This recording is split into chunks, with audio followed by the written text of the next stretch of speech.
मैं गोष्टीचे झाड इस मंच से प्रोफेसर तोष्णीवाल आज श्री कृष्ण भगवान की कहानी बोलना है। कहानी थोड़ी लंबी है, बहुत सारी बातें उसमें से तुम लोगों को मालूम भी होंगी, लेकिन आज पूरा डिटेल बोलने के बाद तुम्हारे ध्यान में है। कहानी का नंबर कितना है? 66, 66। और कहानी का नाम है श्री कृष्ण कथा। तो मथुरा में एक राजा राज्य करता था। उसका नाम था शूरसेन। शूरसेन को एक लड़का था, उसका नाम था कंस। और एक लड़की थी, उसका नाम था देवकी। अब दोनों लाड़ प्यार से बढ़ रहे। कंस बड़ा था, देवकी छोटी थी।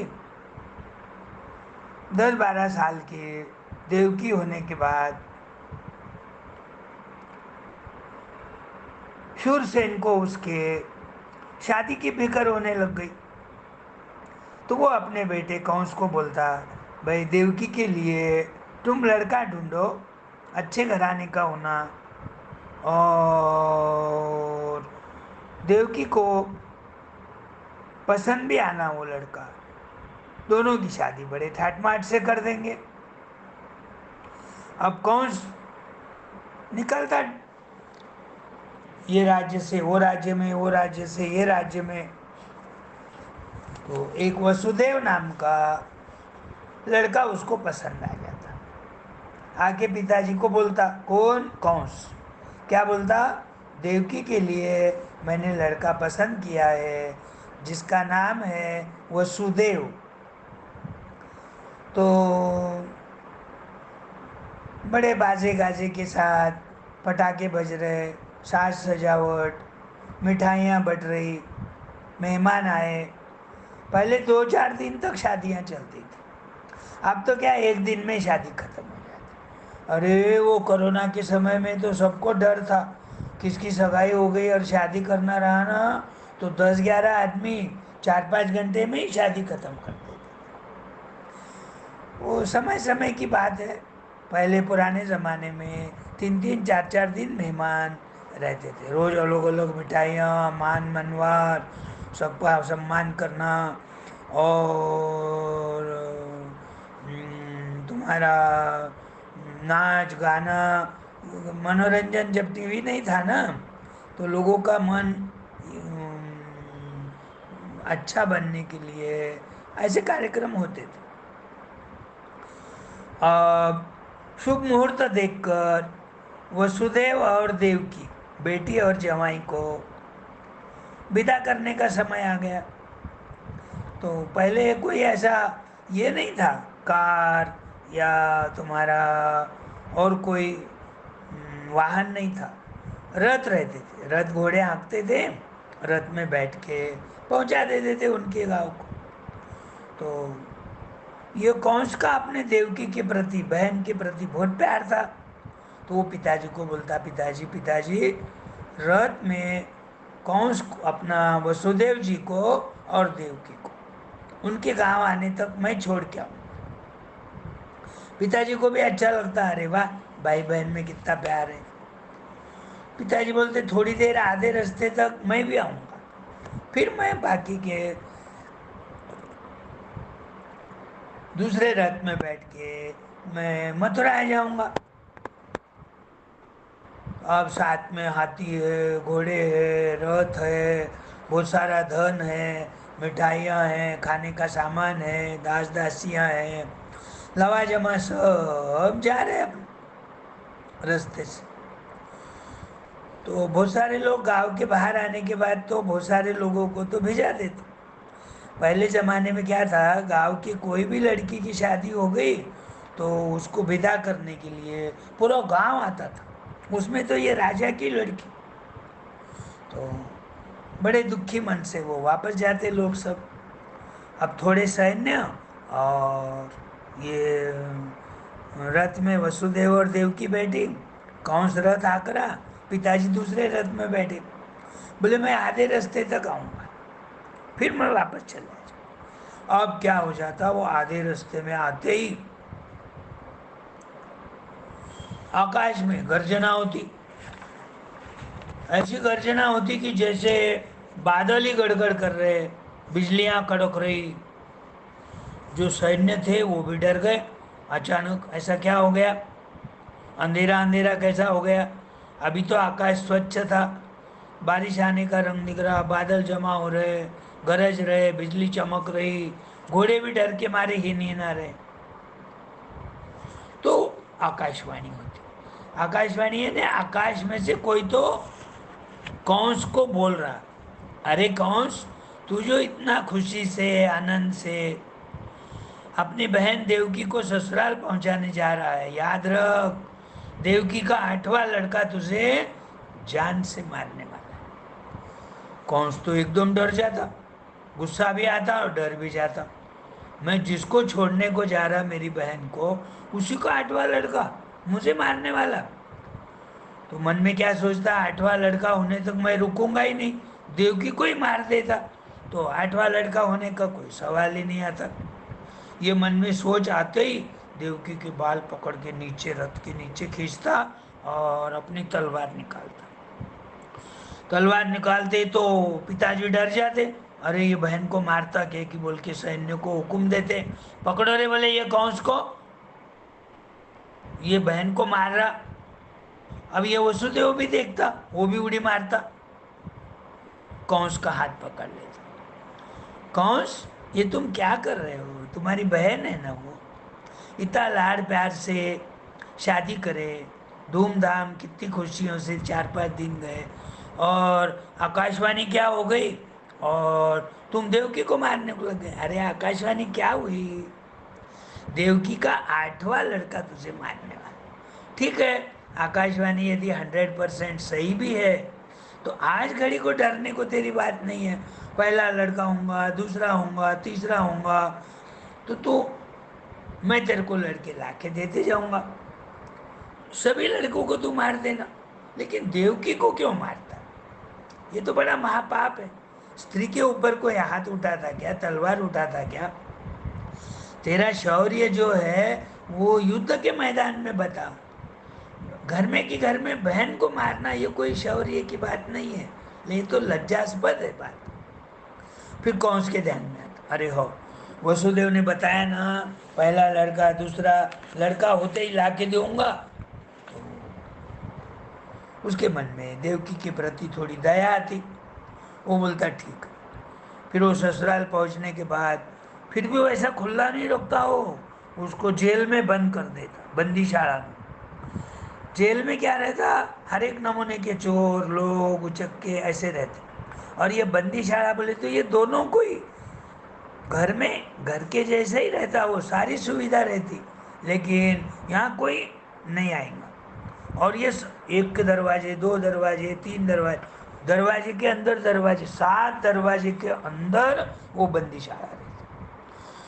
इतना डर गया था वो कि उसको वहां भी खुला नहीं छोड़ा, दोनों के हाथ पांव क्या कर दिया, बड़ी बड़ी सांकल से दोनों पाँव को बांध दिया, दोनों हाथ को बांध दिया, ताकि वो खिड़की में से उड़ी मार के बाहर न जा सके। खिड़की थी हवा आने के लिए, 7वां दरवाजा खुला था, लेकिन बाकी के दरवाजे बंद, और सारे दरवाजे के ऊपर 2-2 पहरेदार। पहरेदार को स्ट्रिक्टली बता दिया था उसने, देवकी को लड़का होते ही मुझे समाचार देना। अब वो तो नौकर थे ना उसके, वो तो उसको तो सुनना ही पड़ता। अब वो इतना छोटा बालक जन्मने के बाद कंस मारने वाला, ये सैनिकों को भी अच्छा नहीं लगता, लेकिन अब राजा को हुक्म है, नौकरी है, तो पहला लड़का होता। पहला लड़का होने के बाद वसुदेव जी प्रॉमिस दिए वैसा कपड़े में लपेट के कंस के पास लेके आते, ये लो बोले पहला लड़का हुआ है, आपको इसको कैसा मारना मार दो। अब क्या हो जाता, ये साल भर की बात हो जाती, साल भर में उसका मन थोड़ा शिथिल हो जाता, गुस्सा कम हो जाता। वो बोलता अरे 8वां लड़का मारने वाला है ना, फिर पहला लड़का क्यों मारूं मैं, तो अपने जीजा जी को, वसुदेव जी को बोलता, ले जाओ, बोले जीजा जी इसको नहीं मारूंगा, मुझे तो 8वां लड़का मारने वाला है। फिर वो लेके आते। अब उत्ते में क्या हो जाता, नारद मुनि वो मथुरा में कंस के पास आते घूमते घूमते। नारद मुनि तो कहाँ भी घूमते, पृथ्वी लोक पर, आकाश में, जंगल में, वन में, कहाँ भी घूमते रहते, भगवान का नाम लेते रहते। ओम नमो नारायण, ओम नमो भगवते वासुदेवाय, ओम नमो नारायण। उनको मालूम पड़ जाता कि कंस ने पहला लड़का देवकी को वापस कर दिया, 8वां मारने वाला था बोलकर। ये इनको मालूम था, पहले ही आकाशवाणी हुई थी ना, तो सब भगवान को मालूम कि 8वां लड़का कंस को मारने वाला। वैसा कंस दुष्टी था, तो नारद मुनि बोलते हैं देखो तुमने पहला लड़का वापस कर दिया, तुमने गलत किया। अपनी 8 उंगलियां ऐसा बताते, बोले लेफ्ट साइड से गिनो, तो राइट हाथ की 8वीं उंगली 8वां लड़का हो गया। अब राइट से लेफ्ट तरफ गिनो, जो पहला नंबर था वो 8वां हो गया। ऐसा करते करते हर एक बार उंगली बदलो, 8वां लड़का अलग अलग ही होगा। यानी इसका मतलब कोई भी लड़का तुमको जान से मार। अरे कौन बोलता, मैं तो भूल ही गया, ये तो मुझे मालूम ही नहीं। अच्छा हो गया बोले नारद मुनि आप आ गए और मेरी आंखें खोल दिया आपने। तो तुरंत जाता देवकी के पास, सैनिक दरवाजे पूरे खोल देते हैं। देवकी डर जाती, कौन सा आया कौन सा आया, मारता केक उसके हाथ में से वो बालक खींच लेता और वो रोने लग जाती, नको मारू, ये तो पहला ही है, तेरे को तो 8वें से डर है, 8वां तुझे मारने वाला। नहीं नहीं नहीं नहीं बोले, मुझे नारद मुनि ने बता दिया, बोले कोई भी 8वां लड़का हो सकता। लिया गोल गोल गोल गोल घुमाया और वहीं पत्थर पे फेंक दिया जोर से। तो वो तो एक दिन का लड़का मर गया, खून खून हो गया सब। ऐसे करते करते दूसरा, तीसरा, चौथा, 5वां, 6 लड़के उसने तुरंत मार दिए। और 7वां लड़का होने वाला था, भगवान को भी फिक्र हो गई, भाई इसने 6 लड़के मार दिया और अब 7वां और 8वां का तो अपने को संरक्षण करना पड़ेगा। तो भगवान ने क्या किया, अपने तपोबल से परमेश्वर ने ये जो 7वां लड़का होने वाला था वो लड़का गोकुल में ट्रांसफर कर दिए उन्होंने। गोकुल में क्या था, वो वसुदेव की दूसरी पत्नी थी रोहिणी, तो रोहिणी के पेट में स्थापित कर दिए। कौन सा आया तो बोल देंगे 7वां लड़का होने वाला था, हुआ ही नहीं, ऐसा कैसा हो गया, हमको भी आश्चर्य लग रहा। तो गोकुल में रवाना करने के बाद कौन सा आता देखता 7वां लड़का नहीं हुआ, वो भी आश्चर्य में हो गया, कहाँ छुपाया तो नहीं, डांटता नहीं भैया, बोले हुआ ही नहीं। ठीक है बोले, अब 8वां लड़का होने वाला था, अब तो कौन सा डरने लग गया, खाना नहीं जा रहा, राज्य संभालने में ध्यान नहीं जा रहा, अलग अलग सपने पड़ रहे, दिन भर वही वही डर के मारे, राज्य में भी संभालने के लिए, राज्य कारभार संभालने के लिए दरबार में भी नहीं जा रहा। अरे 8वां मारने वाला, अरे 8वां मारने वाला, रोज टेंशन में रहे। तो सारे सैनिकों को बता दिया, एक भी सैनिक को छुट्टी नहीं मिलेंगी, जो पहरेदार थे ना, साल भर के लिए तुमको छुट्टी नहीं मिलेंगी, रात दिन तुमको खड़ा पहरा रखना है।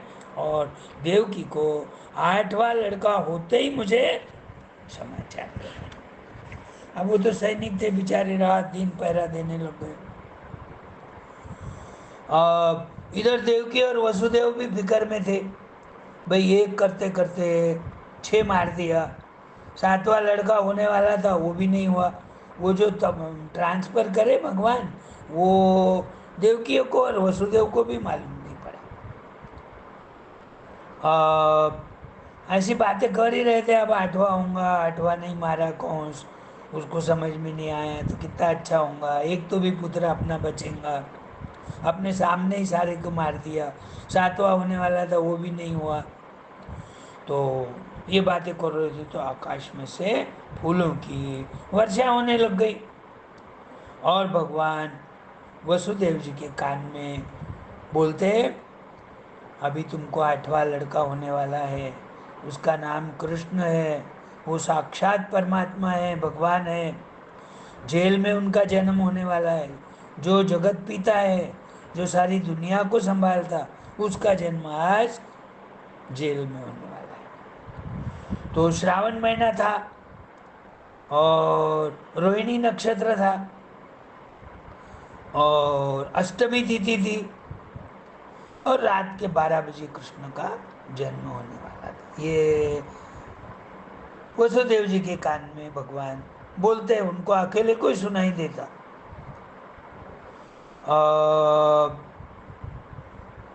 उसी समय भगवान क्या बोलते हैं, ये आठवां लड़का होते ही तुम क्या करो, इसको लेके गोकुल में चले जाना।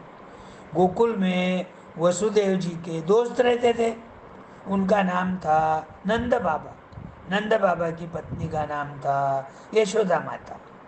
अब ये यशोदा माता को भी उसी दिन लड़का होने वाला था जिस दिन कृष्ण का जन्म हुआ। तो बोले, वो तुम कृष्ण को वहाँ सुला देना और वहाँ उनका लड़का इधर लेके आ जाना रातों रात। तो उनको भी नहीं समझेगा। तो मन में सोचते कैसे जाएंगे, जेल में बंद है, कड़ा पहरा है हर एक दरवाजे। जब जन्म हुआ तो ऑटोमेटिक क्या हो गया, दरवाजे सारे खुल गए और सारे सैनिक ऐसे ढाराढूर नींद में, गहरी नींद में सो गए। अरे वाह, अपन तो अभी ले जा सकते। तो वो एक टोकरी पड़ी थी, कचरे की टोकरी कैसे रहती, एक टोकरी पड़ी थी उनके वो बंदीशाला में। अपने आंग पूछने का टावल उसके ऊपर अच्छी तरह से बिछाया, वो बालक को सुलाया और बालक को सिर के ऊपर लेके एक दरवाजा दूसरा, 7 दरवाजे धीरे धीरे धीरे निकल के आ गए। अब रात के 12 बजे बारिश हो रही, बिजली कड़क रही, बादल गरज रहे और बालक को उड़ाने को भी कुछ नहीं, कैसा जाना।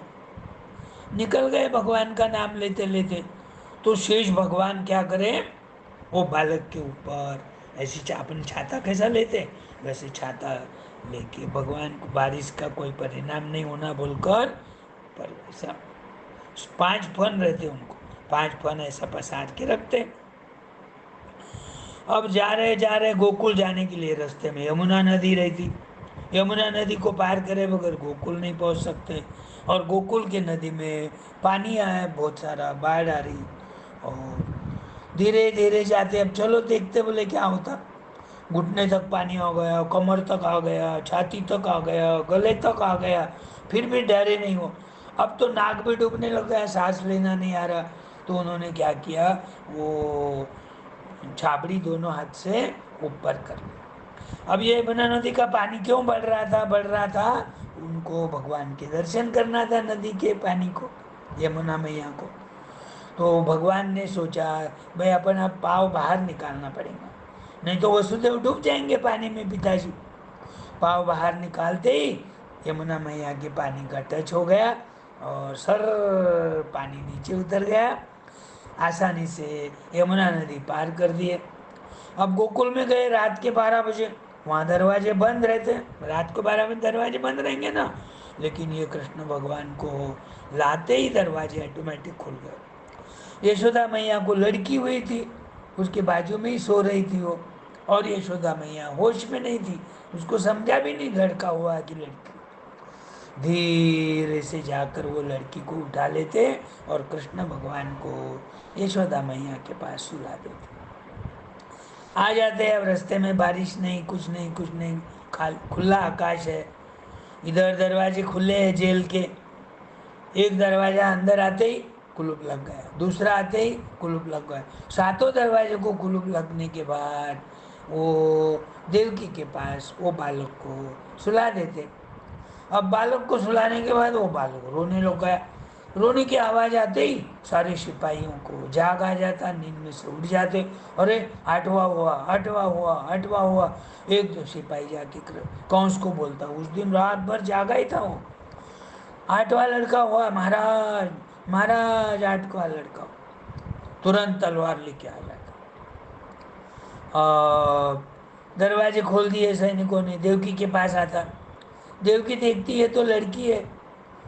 कंस भाई को बोलती, भैया, वो भैया रहता ना उसका भाई, भैया ये तो लड़की है। बोले अब आठ लड़की तुझे क्या मारने वाली है, इसको नको मार। कंस तो इतना मन में डरा हुआ रहता, नहीं नहीं नहीं नहीं, बोले वो आठवां लड़की रहो चाहे लड़का रहो, मैं तो मारूंगा उसको। हाथ में से लेता, पहले जैसा ही जैसा जैसा घुमाया घुमाया घुमाया, एक पत्थर की शिला पे फेंक दिया जोर से। तो ये घुमाने लग गए, तो घुमाते घुमाते वो हाथ में से फिसल गई वो लड़की।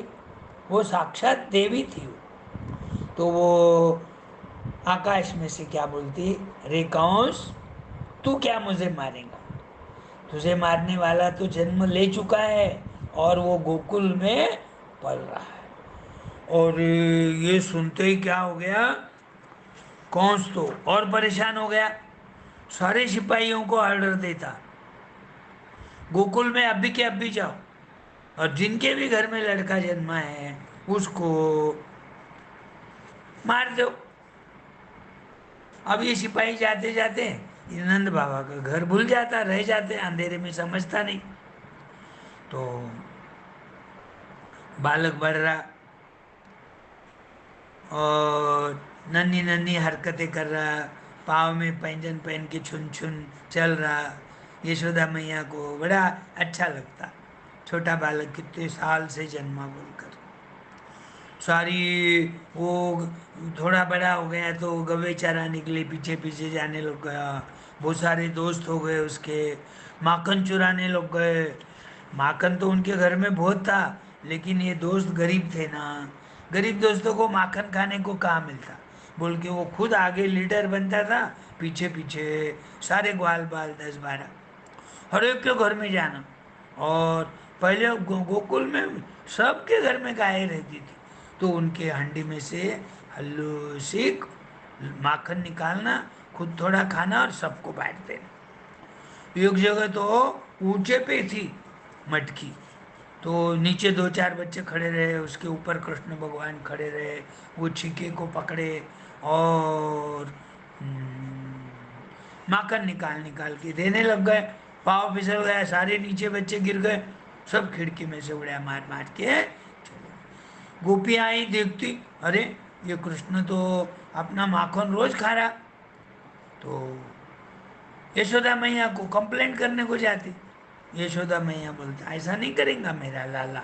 क्यों, तो हमारे घर में माखन की क्या कमी है, अरे वो खुद कम खाता है, वो ग्वाल वालों को देता है सबको।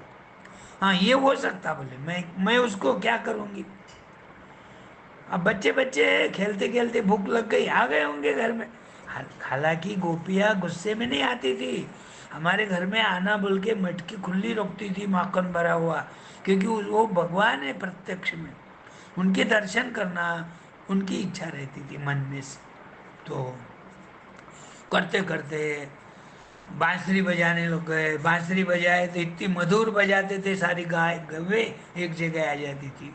वो गांव में जितनी भी गोपियां थी, लड़कियां थी, सारे वो बांसुरी की धुन बजते ही कृष्ण की उधर किधर से आवाज आई भागती थी। उनको भी कृष्ण भगवान अच्छे लगते थे। ऐसा करते करते करते इधर 8 साल के हो गए, और उधर रोहिणी के जो गर्भ में बालक स्थापन किया था वो भी हो गया। वो पहले हो गया था ना, साल भर पहले, उसका नाम था बलराम, जो कृष्ण का बड़ा भाई था, और कृष्ण छोटा भाई, दोनों ताकत वाले, दोनों शूरवीर। तो एक दिन कंस के दरबार में से दूत आया गोकुल में, और नंद बाबा को चिट्ठी दिया। चिट्ठी में लिखा था कि आज हमारे पास उत्सव है, और उत्सव देखने के लिए दोनों बालकों को मथुरा भेज देना। अब वो मामा ही था ना उसका, कृष्ण का। कंस कौन था? मामा, देवकी का लड़का है ने। तो उनका मानना, उनको मान्य करना पड़ा। सारे लोग बोल रहे मत जाओ मत जाओ, गोपियां रोने लग गई, मत जाओ। ग्वाल बाल रोने लग गए। यशोदा माता दुखी हो गई। लेकिन यशोदा माता को बोलता, मैया मुझे जाना पड़ेगा, मुझे मामा जी ने बुलाया है। कितना 17-18 किलोमीटर का ही डिस्टेंस है गोकुल में और मथुरा में। तो फिर दोनों गए। अब रास्ते में जो जो भी उनको दुष्ट लोग दिखे, सबको मारते गए। उसके बाद एक बूढ़ी औरत, बहुत बूढ़ी थी, वो कृष्ण को चंदन का लेप लगाने के लिए रोज जाती थी। अब जब कृष्ण भगवान जिस दिन आए, वो देखती, अरे ये नन्हे नन्हे बालक, 8 साल के बालक नए दिख रहे, बोले आज ही देख रहे मैं इनको। रुक जाती, आज कंस को चंदन नहीं लगाऊंगी, ये ग्वाल बालों को ही चंदन लगाऊंगी। उनको चंदन लगाती। तो वो 7-8 जगह से टेढ़ी मेढ़ी रहती। तो ऐसे लंगड़ते लंगड़ते चलती, कंबर दुखती, कुबड़ी बोलते उसको, कुबड़ी। कृष्ण भगवान क्या करे, उसका उद्धार करने के लिए पाँव पे, उसके पाँव पे अपना पाँव रखे, उसकी ठुड्डी को पकड़ के हल्लू हल्लू हल्लू हल्लू ऊपर उठाने लग गए, ताकि वो बुढ़िया को तकलीफ नहीं होना। और एक झटका देते ही वो एकदम सीधी हो गई। और जो बूढ़ी थी वो एकदम यंग हो गई। जो थोड़ी कुरूप थी, वो दिखने में खराब थी, वो एकदम सुंदर बन गई। खुश हो जाती वो, कृष्ण भगवान की भक्ति करती बाद में। अब ये कंस के दरबार में जाती। दो पहलवान अखाड़े में कुश्ती खेल रहे, कभी वो गिरा था कभी वो गिरा था। ऐसे करते करते बलराम जी को आह्वान करते, कोई है और कुश्ती खेलने वाला? बलराम वो अखाड़े में उड़ी मार, अखाड़ा यानी लाल मिट्टी रहती और ऐसा गोलाकार करा हुआ रहता, और उसको बाउंड्री रहती। तो गिर भी गए तो वो लाल मिट्टी में मार नहीं लगना बोल के उसको अखाड़ा बोलते, वहाँ कुश्ती खेलते रहे। तो कृष्ण भगवान, वो तो बलराम जी है ना, वो पहलवान को हरा देते। वो तो बहुत ताकतवान थे बलराम जी तो। अब क्या हो जाता, वो कृष्ण भगवान, वो कौन सा अपने दरबार में बैठा है सिंहासन पे। तो कृष्ण भगवान क्या करते, ऐसे भगते भगते जाते, तुरंत ध्यान में भी नहीं आया किसके, और कौन के बाल पकड़ के उसको खींचते। सीढ़ियों पर से गड़गड़ गड़गड़ गड़गड़ करते, अखाड़े में आके मट्टी में आके गिर जाता। ये पेट पे बैठ जाता, छाती पे बैठ जाता, गुद्दे मारता, हाथ से पाँव से मारता, मुक्के मारता। ऐसे करते करते कंस की मृत्यु हो जाती। आठवां लड़का मारने वाला था ना कंस को। तो इस प्रकार से कंस की मृत्यु हो गई, और कृष्ण का नाम फिर अजरामर हो गया। सारा दुष्ट मर गया ना वो। तो वहाँ के लोग भी खुश हो गए, मथुरा के लोग भी खुश हो गए, गोकुल के लोग भी खुश हो गए। फिर कृष्ण भगवान ने बहुत दिन तक राज्य किया। तो ऐसी कृष्ण भगवान की कथा है, आए ध्यान में। चलो, अब कल दूसरी कहानी बोलूंगा।